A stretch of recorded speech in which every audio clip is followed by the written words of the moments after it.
CNN, with the sweep of a historical epic in a format that focuses on one family across decades, Pachinko evokes memories of other ambitious TV sagas.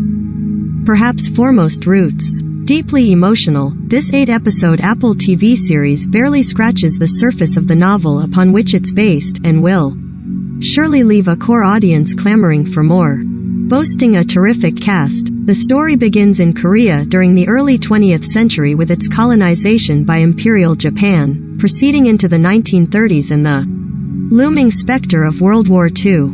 That alternates with the challenges faced by the grandson of the central character, who returns from America to Japan in 1989 inches pursuit of a major financial deal, but whose experiences will force him to revisit the family's history as well as his own. Alternating between Korean, Japanese and English, cleverly color-coding the subtitles, the international production's heart and soul revolves around Sunja, played by Mina Kim as a young woman and Yoo Young-yeon, an Oscar winner for Minari, as an older one. With a gleam in her eye and the weight of all the hardship she has borne in her expressions, Yeon should be in the conversation to collect additional trophies, although the ensemble nature of the story makes it difficult for any one of the principals to stand apart. Yoo Young-yeon is the older version of Sunja in Pachinko. With her poor family laboring under Japanese rule, Sunja quickly falls for Hansu, Lee Min-ho, whose pointed stares demonstrate that the feeling's mutual.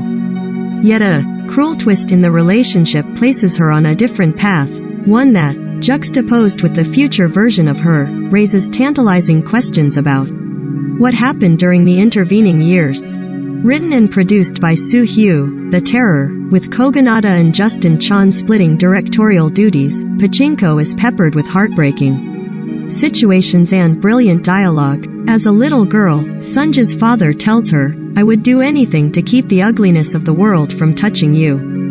Later, when the older Sunja cries, a contemporary chides her grandson, saying, "Don't look down on her tears.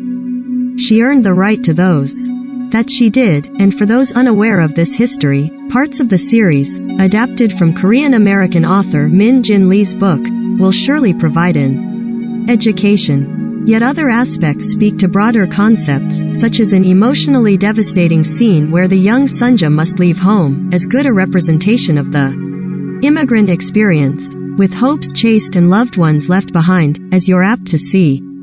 Pachinko also mirrors HBO Max's Peacemaker, an unlikely comparison otherwise, admittedly, in making the most of its opening credits, featuring the cast members dancing to the 1960s grassroots song Let's Live for Today. It's an incongruous choice that, like almost everything else here, works beautifully in the way it's executed. Television and film have taken on a more international flavor, with the success of Squid Game and Parasite among recent examples.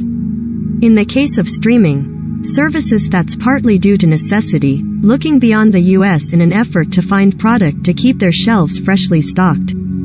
Hopefully, that increasing openness to watching subtitled content will work to the benefit of Pachinko, which, from the first frame to the last, earns your attention, and occasionally, your tears. Pachinko premieres March 25 on Apple TV. Disclosure: my wife works for a unit of Apple,